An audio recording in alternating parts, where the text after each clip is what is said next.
Welcome to this very special edition of the KAJ Masterclass Live, the show which ensures that you profit from your time spent here with experts, either through their industry insights, information, or simply learning from them.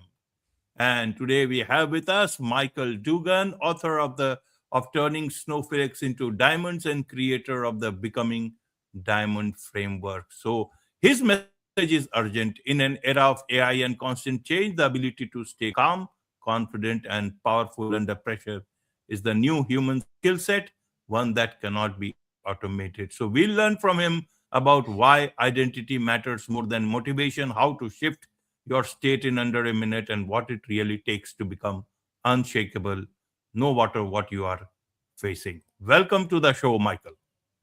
Thank you, AJ. It's an honor to be here. You are welcome. Welcome to the show, Michael. Welcome to India in this online form. And I'm sure not just in India, but a lot of people across the globe will benefit from what we are going to talk right now. We'll talk about how one can thrive under pressure in this AI era. We'll talk about this. We'll talk about much more beyond this. But before that, let's talk a bit about your journey, your background, Michael, so that the audience knows better who they are listening to. Yeah, I appreciate the opportunity once again, AJ. My name is Michael Dugan, everybody, and it's an honor to be here and sharing this moment of time with you. I grew up in Alaska, in North America. I barely graduated from high school. My mom cried, literally cried, and said, "My first child, you better graduate." And my father turned me on to inspirational teachers, enlightened teachers, people that levels of consciousness 40 years ago, like Norman Vincent Peale, who had written the book, The Power of Positive Thinking, or Transcendental Meditation, or EST, or Insight, that became kind of like Tony Robbins seminars back then. And I started proving out principles. And so you want to prove it out, everybody, so you have no doubt. Every teacher has a message. You pay attention to if it makes sense to you or not, and put it into your life and see if it works. I've been proving out principles since I was a young man, to seeing if things worked. And I made a couple key decisions as a young man. One was to be a nonstop learner, I think because I felt insecure. The other one was to master my emotions, because I knew emotional regulation was a way to a better life. And the other one was to take care of my machine. I got into construction in Alaska and had this Zen discipline with this, just this work ethic that was unbelievable, where I would always go the extra mile. Plus, I'd practice my 3 decisions: nonstop learning, take care of the body, and mastering my emotions. Then I joined Toastmasters, which was a public speaking organization in the US.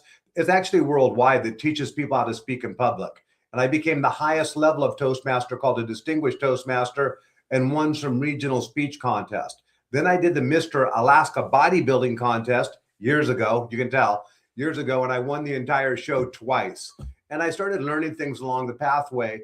And then I went into corporate world because I heard you could make money. And I ended up being a corporate sales trainer for the largest corporation of its type for the last 20 years. I've also had an opportunity to learn from human beings that I think are super conscious human beings, and an opportunity to give.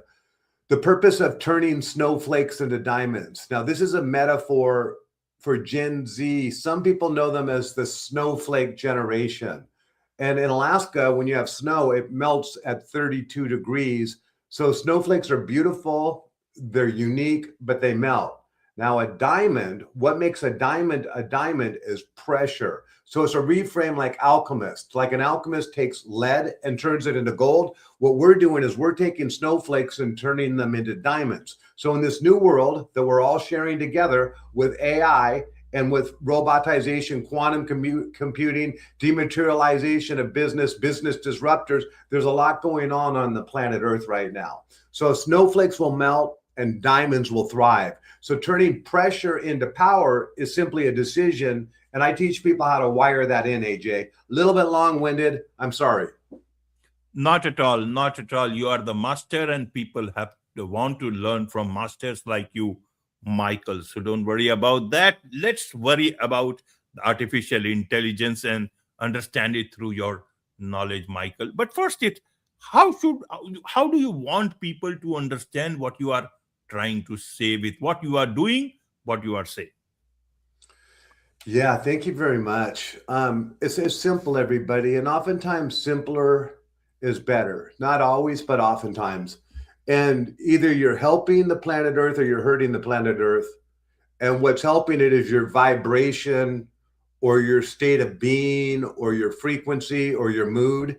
And so if you're in a good mood, you're helping the planet Earth. And if you're in a bad mood, you're hurting the planet Earth. And so your mood and my belief system, let me do a sidestep. Every human being thinks they're right. Every religion thinks they're right. Every political party thinks they're right. Every corporation thinks it's right. And this is the ego. So the ego wants to be right to protect itself. So my ego wants to be right. Your ego wants to be right. This religion wants to be right to protect itself. This political party wants to be right to protect itself. This corporation. So the ego is not bad. It just is. It wants to thrive. It wants to live. And so in today's world, we have to understand that there's a lot going on. And what we want to understand is that for us as human beings, we are either helping or hurting. You're positive or you're negative. And if you're negative, you're part of the problem on the planet Earth. And if you're positive, you're part of the solution. It's that simple. So that's the first thing I want people to understand, that if you're demonizing while you're hating on this social situation, it has a vibration in not only in your hormones, in your bloodstream, but you're vibrating it out in the universe. So you're communicating it at a quantum level, at an energetic level, at a law of attraction level, at a physiological level. So as you communicate your state of vibration, you are having an effect on the planet Earth. Now, most people believe that they are inconsequential, but no human being is inconsequential. Every human being is absolutely consequential, and every human being matters. So the more people that receive this message and resonate with it and understand that they matter, they now have a purpose. So positive, neutral, negative, AJ, that's the first thing I want them to understand, that they're either helping or they're hurting by their state of vibration. Absolutely, absolutely. People don't know whether they are, trying helping or hurting. But one thing they certainly want to know is that they want to succeed. And everyone loves diamond because they can, if they have diamonds, they can do a lot of things with that. So, how should one get started to becoming, a diamond in today's time? We are human.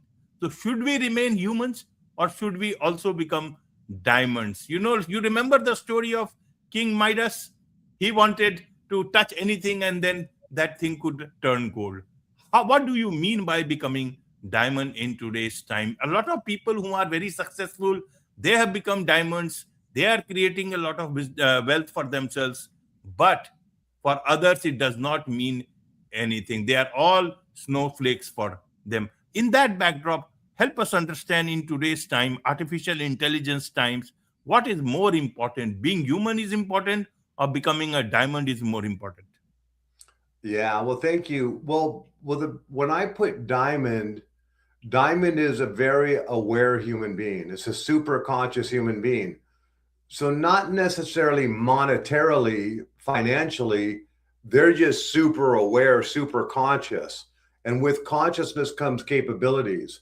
Now, there's a famous saying that good times makes weak people, and weak people make bad times. And bad times make strong people, and strong people make good times. So, AJ, the spin is good times make snowflakes, and snowflakes make bad times, and bad times makes diamonds, and diamonds make good times. So for me, it's being human more than the money. And understand what you are is a soul in a body. You're not a body striving to get a soul. You are a soul in a body. So when you recognize that, you become a super conscious human being, because you have your ego in your body. Your ego's designed as software to keep you alive. But then you have your soul, which is more the originating consciousness, and they both occupy the same space at the same time. So a diamond is a super conscious human being, AJ. A diamond is a person that understands how to create the reality. So you want to create what you love. For me, love, if you look in this reality has positive and negative, yin, yang. So we have creative energy and destructive energy, and they're designed to work together. You could call it good or evil. Well, destructive energy could be called evil, but then in the US, we have a saying called necessary evil. It's necessary because the yin and the yang, the yin would not be the yin would not be the yin without the yang. You need the necessary evil. It creates creation and it creates turbulence. We as a species do not grow without problems. So we learn to welcome the problems because the problems create evolution. So what we learn to do is love all experiences equal. So say, for instance, I'm created by something. Now, if anybody's atheist, I don't want to challenge viewpoints or agnostic or any view, but let's say I was created by something. And you might call it whatever you want, the creator, the universe, God. I'm created by something. I want to love all of my experiences, AJ. I want to love all of my experiences equal. Now look at love like it's a creative energy. So love creates. So what I want to do is take what my father just passed, AJ, about 2 weeks ago. And I just love the grief. I got a situation right now at home where my partner's not in the home. I'm loving into it. So I'm loving into the unknown because I want to bring that love energy, not like relationship love, that creative energy, the yin energy, that creative energy into everything. And that's what I would ask all human beings to do, because you can create whatever you want. Whatever you want, what's important to you. That's what I want for you. So for me, I want you to hopefully, if this resonates with you, be part of the solution as opposed to part of the problem. And if you want money, create money. If you want happiness or love, create happiness or love. If you want health, create health. For me, the abundance is inside more than it is outside, AJ. And oftentimes what we have outside is simply a reflection of our inside. Absolutely, absolutely, Michael. So when you talk of pressure, what is it that we are all human beings, and pressure has been part of our existence from the early stages. Earlier it was the animals you have to be aware of, you have to be aware of other tribes, means every sort of thing. In today's time it is also about security needs and also about purpose. Everything is leading to pressure. I want to understand then, how can people remove this pressure? Is it that pressure can be fully removed, or we have to mitigate it in a way that we can bear that pressure? Is it that some people are utilizing this modern stuff to get their agendas across and want us to, in the name of becoming much more able to bear pressure, they are preparing actually for all the nonsense that some people are creating, like social media. And if it creates pressure, then people will say you become more resilient.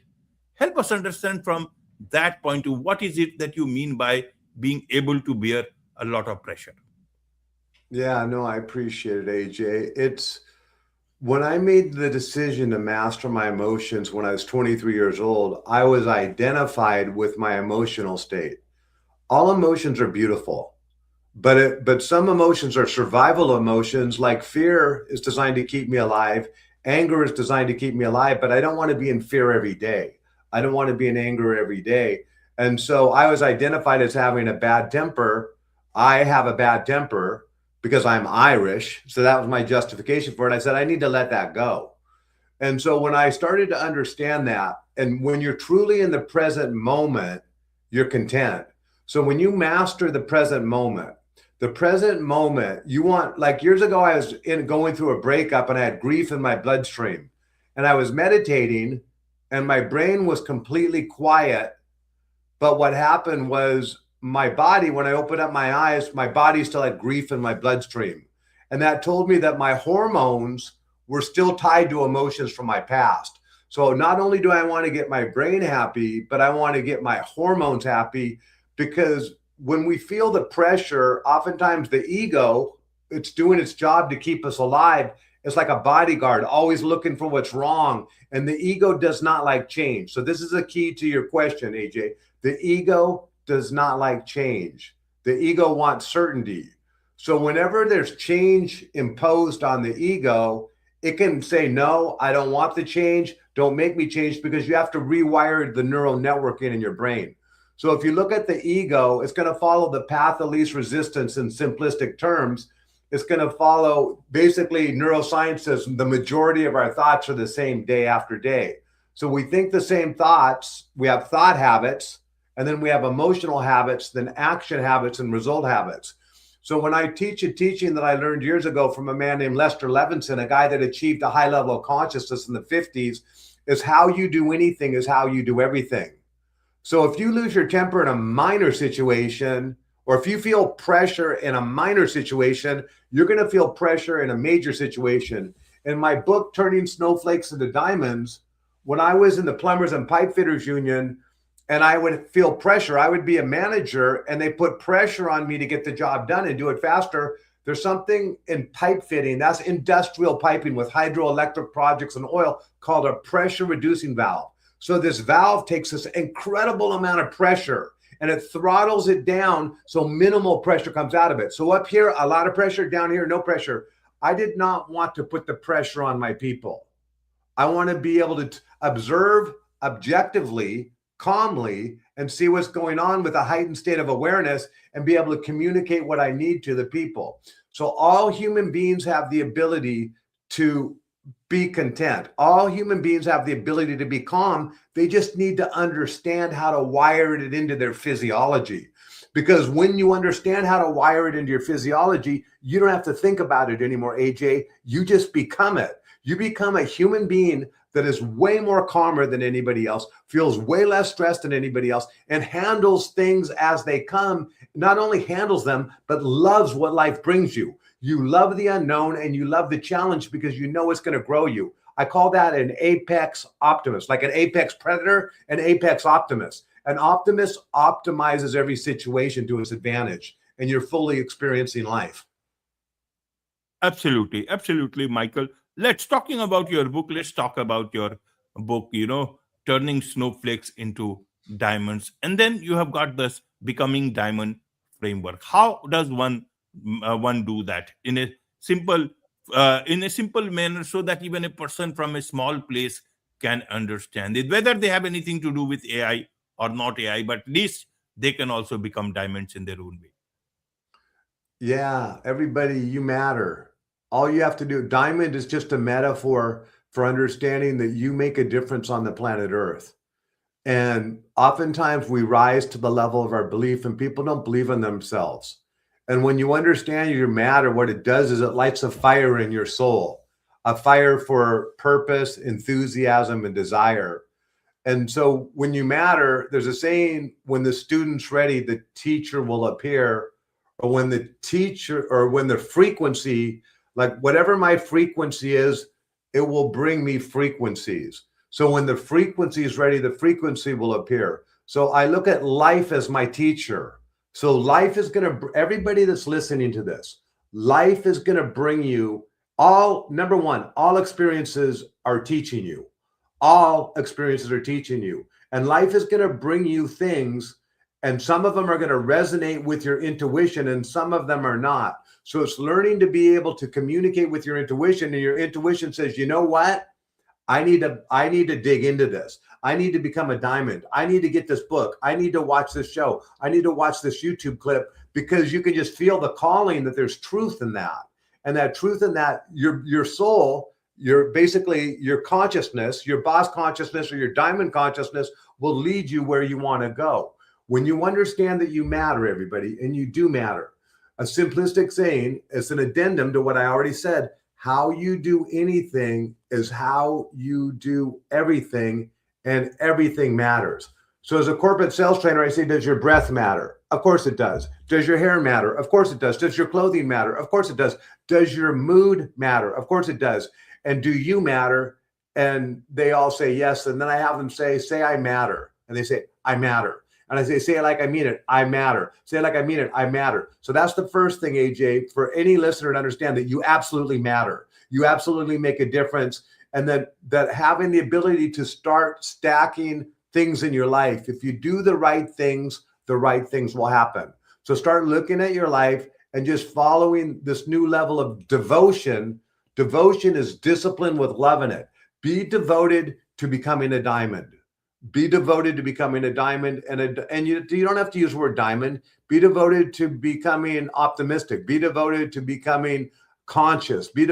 Diamond is a metaphor that I created, turning snowflakes into diamonds. So whatever resonates with your psychology and your consciousness, but you matter. It doesn't matter what country you're in. It doesn't matter where you're at. You matter and you make a difference. And you have an ability to co-create your reality.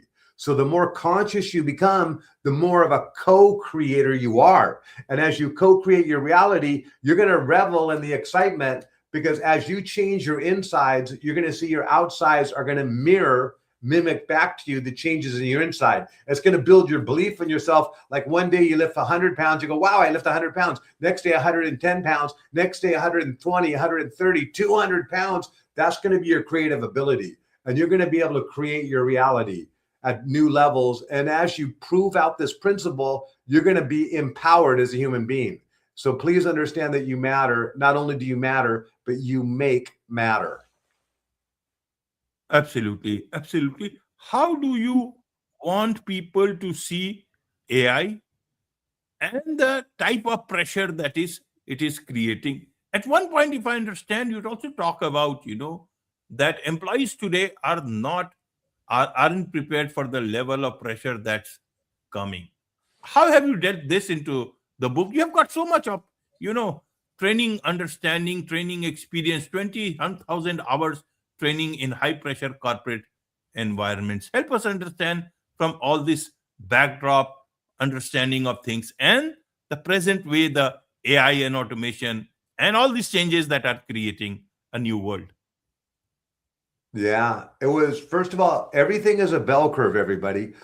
So you got a bell curve, which is an arc, and you got positive and negative, or the richest and the poorest, or the smartest or the least smart, the healthiest, the most unhealthy. So AI is being born on this planet Earth, all over the planet Earth. All countries are furiously trying to create this AI. This country is trying to create this AI. This business is creating this AI. This business is creating this AI. So AI is popping up on the earth like flowers. And there's going to be some AI that's going to have a negative programming in it, and some of it's going to have positive programming in it. There's no getting away with that. And then how people use AI, because just like a parent is going to have an effect on a child, the country that creates the AI is going to have an effect on the AI.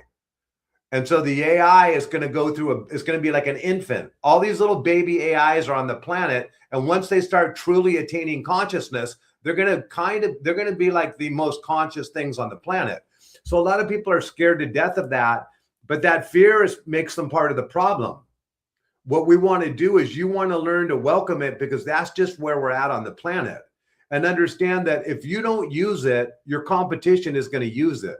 There's so many ways to use it to help you. So the AI can help the planet Earth. The AI can help global turbulence. The AI can help in so many different ways, because it has a different type of perspective, especially as it attains consciousness. So when we learn to love the AI, what we're doing is we're feeding positive energy into it. But when you're demonizing and hating the AI, now you're feeding negative energy into it. Understand, just like when you have a child, the child has to experience good things and bad things, and you watch the child and you objectively try and give it your feedback. AI is going to do the same thing.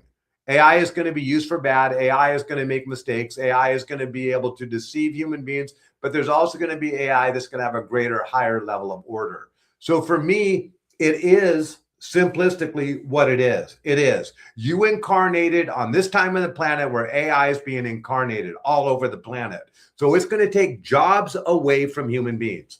And that's the point of the book, because human beings are unprepared for that. They're unprepared for that. So one of the things in the book is I talk you to be prepared, because as new jobs are created, old jobs are going to go away. That's why you want to be psychologically prepared. That's why you want to, the three musts in the book, and these are simple, everybody, but you must be valuable. In today's world, you have to be valuable, because corporations are going to keep the most valuable people.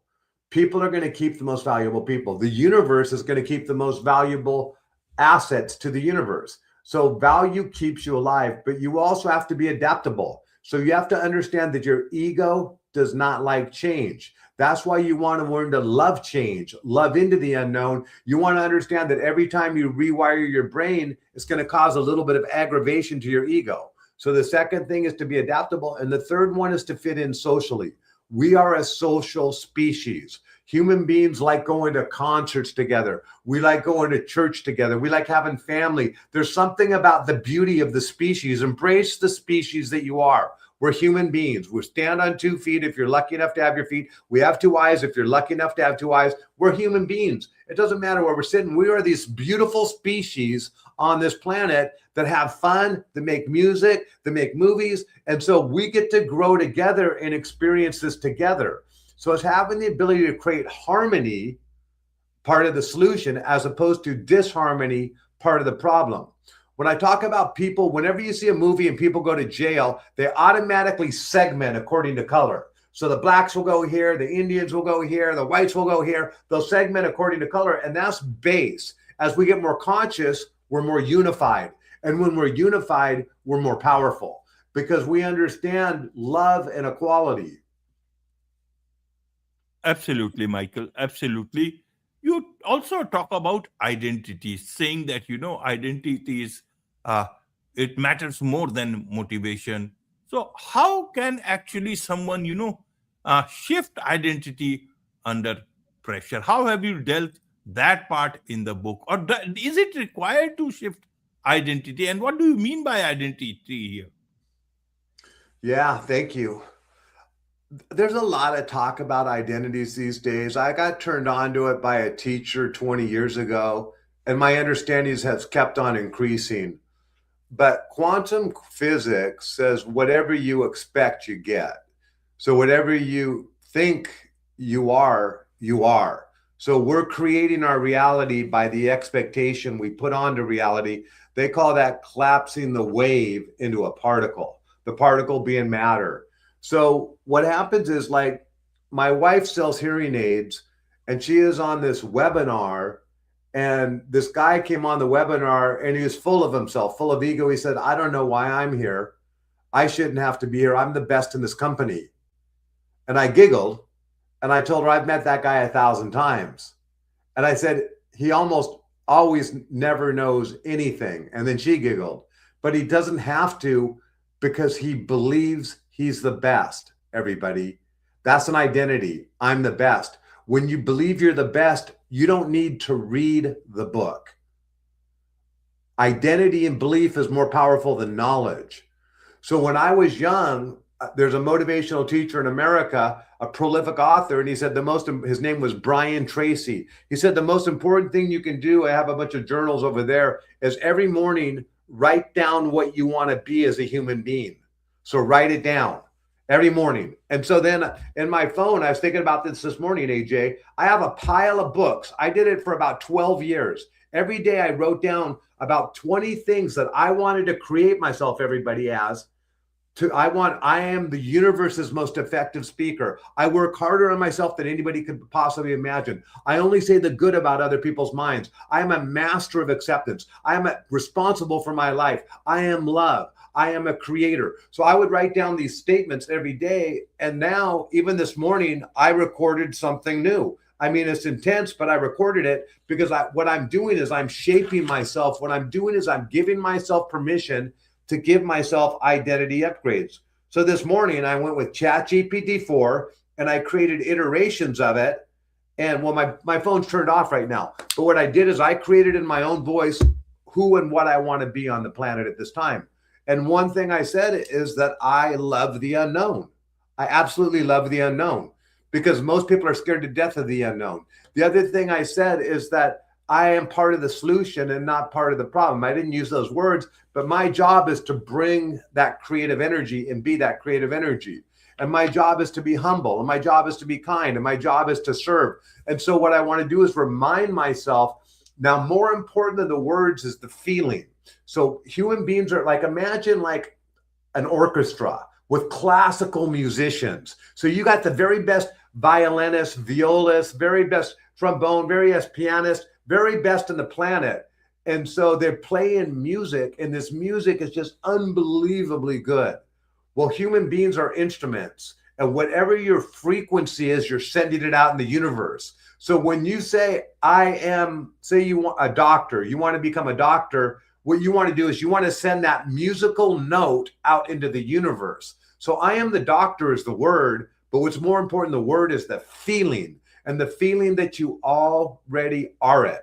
Now, this is where some people might say, fake it till you make it. Well, if I don't see it, I don't believe it. No. When you feel that you already have it, this is a skill set, everybody. It's a skill to have your future now. That's where, like Joe Dispenza would say, gratitude would be the ultimate signature when you say thank you for already having it. Like you already know it's here. When you truly, like, say I want to be a doctor. Now, no, there's no evidence in my reality that I'm a doctor. So every morning I'm saying, well, nobody's coming on my door. Nobody's saying, hey, we got a place for you as an internist, or we have a place for you as a residency. Nobody's coming at me. So now my brain is saying, it's not happening. It's not happening. It's not happening. No, when you truly believe that you are a doctor, you're not looking for it anymore. You already know that you have it. And when you already know that you have it, the universe is going to bring it to you. I 100% believe that, AJ. The universe is going to bring it to you. So when you give yourself an identity upgrade, what happens, like years ago, I wanted to be a warrior, like a spiritual warrior. So I would say, I am Alexander the Great. Alexander the Great for as a warrior to serve positive energy on the planet Earth. Or give yourself an identity upgrade, because our identities happen unconsciously. Like, I'm a Christian. Well, why are you a Christian? Well, my parents are Christians. Well, why were they Christian? Well, because their parents were Christian. Oh, I'm a Republican, or I'm a Democrat. Why are you Republican or Democrat? Well, my parents were. Well, why were they? Because their parents were. These are identities. Oh, I don't like mornings. Oh, why don't you like mornings? Well, my mom didn't like mornings. Okay, well, her mom didn't like mornings. These are examples of identities that limit us. So we all have identities. These are beliefs we have about ourselves, and a belief is a feeling of absolute certainty. Well, most of our identities happened unconsciously. So when you consciously give yourself an identity upgrade, just like every day when I wrote down all of those sayings in my book, every day with incredible discipline, everybody, I'm going to find the picture, and because I was thinking about it this morning before this call, not for this call, but I got a pile of books that I ended up throwing away. I gave one to my kid, and I have one over in my drawer. But of everyday evidence that I wrote down what I want to be. And this morning, I re-recorded it, because I wouldn't do it if I didn't believe it. In this time of reality, you have a choice in who you are, and you have a choice in shaping yourself and who do you want to be. So that was a lot, AJ. Wonderful, wonderful, Michael. So who is this book for, Michael? I had a woman that purchased this book recently, and she said she gave it to her son, and her son said it could be for anybody. The book is specifically for middle-aged people that want to keep their jobs. That's who it's for, and want to be prepared for the future, because it's going to be here before they know it hit them. That's who it's for. What I want to do, AJ, is find people that resonate with my message, that want to be more conscious. And so my hope is to serve the planet Earth. That's my hope. So in the book, there's a website called becomingdiamonds.com. So in the book that you could find on Amazon or an Apple or an Audible, it's out there. But then if you go to becomingdiamond.com, it gives you the Diamond Manifesto, which is a saying with the precepts in the book. And it gives you like 30 days of free one-day courses just to remind yourself of some of the principles in the book. So for me, the book is for helping humanity, because when they lose their identification, they're not going to have a purpose. A lot of people are identified with their jobs, people that are lucky enough to have jobs. So if a doctor loses their job, they can lose that identity. If a person is like an actor and they lose their job as an actor, they can lose that identity. Somebody is a professional sports athlete and they lose their career as a professional sports athlete, they lose that identity. So a lot of human beings are identified with their jobs. So what I teach is the boss identity, or the diamond identity, and give themselves a new identity that empowers them. So this is to help them keep their jobs, make them more adaptable, middle-aged people. It could be for anybody, but probably 40 to 60 people that want to stay relevant in the workforce as AI adopts. and also have more capabilities and be hopefully a help on the planet Earth as opposed to a hindrance on the planet Earth. Absolutely. So, what's the best way for people to connect with you, Michael? They can connect with me on Michael Timothy Dugan on YouTube or Turning Snowflakes into Diamonds on YouTube. They could find me, Michael Timothy Dugan, on Facebook or Turning Snowflakes into Diamonds on Facebook. They could also find Turning Snowflakes into Diamonds on Instagram or Badass Moments. They could also find me on Messenger. They could also find me on TikTok, Turning Snowflakes into Diamonds on TikTok or the Becoming Diamond website. But yeah, everybody, it was just you matter. If you're listening to this, thank you for listening to it. Thank you, thank you, thank you. And you matter. The universe will bring you exactly who you need to learn from. Every day, the universe is teaching you. Look at it that way, and now everything is for your benefit. Absolutely. Absolutely. The universe is teaching you, and everything is for your benefit. With this, it's a wrap on this very special edition of the KJ Masterclass Live. Thank you so much indeed for joining us. It's been an honor, AJ. Thank you for your kindness.